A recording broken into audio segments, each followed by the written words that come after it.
My name is Michael Perpero. And I'm Dan Quigley, and this is the Sailor Station.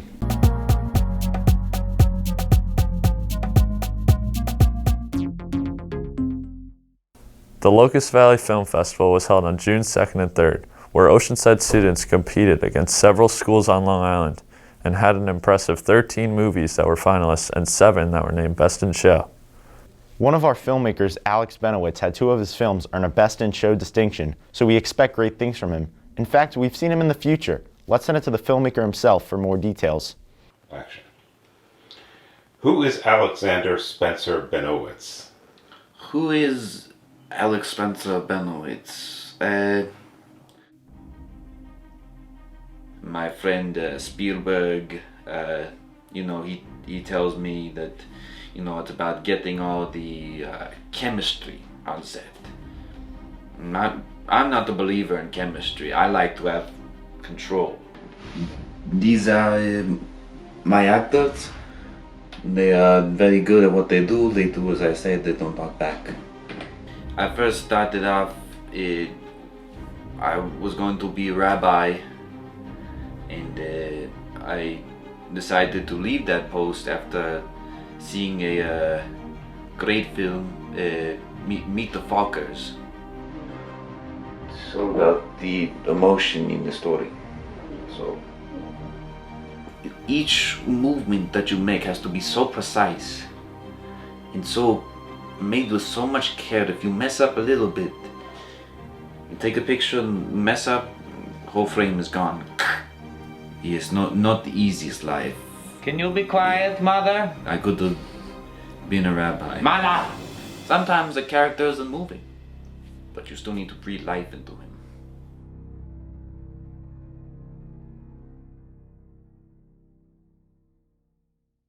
It looks like Alex has a bright future, and things were bright for our Oceanside scholars recently. Many seniors were inducted into the National Honor Society. These students were recognized for their high academic achievement over the last 4 years. Let's look back at that night.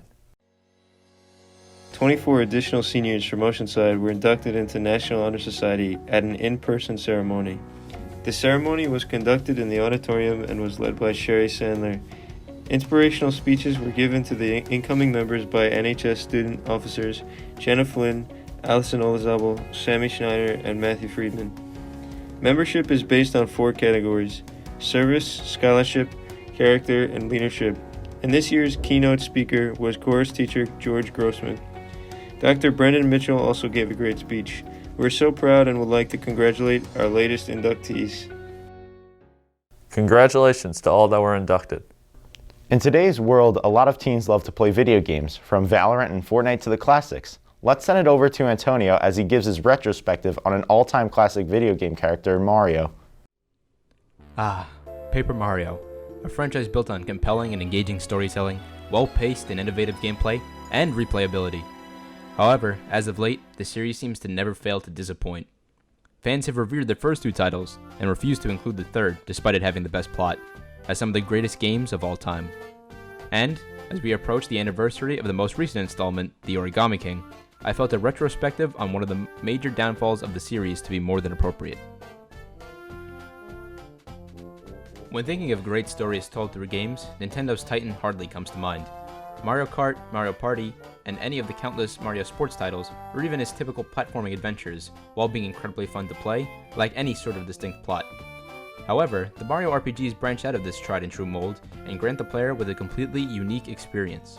Specifically, the Thousand Year Door and Super, the second and third installments, are known for their surprisingly dark plots and a multitude of locales that all feel charming and lived in. It's one of the major reasons why people fell in love with the franchise to begin with. The Origami King does a great job of creating interesting areas, but sticks too closely to a format which we've seen for nearly 40 years. There's a forest area, a desert, a snow biome, some sort of castle, all of which are commonplace for our favorite mustachioed plumber. I hope for a day where we'll see iconic locations like a mystery-ridden train, a prehistoric town with a secret lab below the surface, or a huge arena on a giant floating island.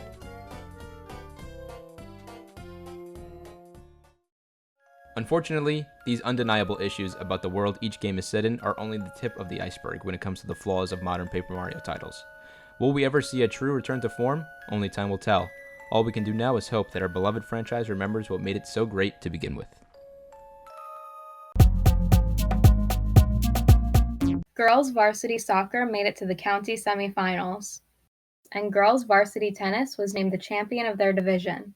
Boys bowling was named the champion of their conference. Gymnastics came in fourth in the county, with team members Jessica Brew and Catherine Brew being named to All Long Island. Including girls varsity soccer, bowling, and gymnastics, Oceanside had 11 teams named Scholar Athletic Teams by the Division VIII Sports Council. The other 8 teams are boys and girls basketball, cheerleading, boys cross country, dance, boys and girls winter track, and boys soccer. Well, that's the end of our episode. Make sure to check us out on YouTube for more content. For all things Sailor Nation, We are the Sailor Station.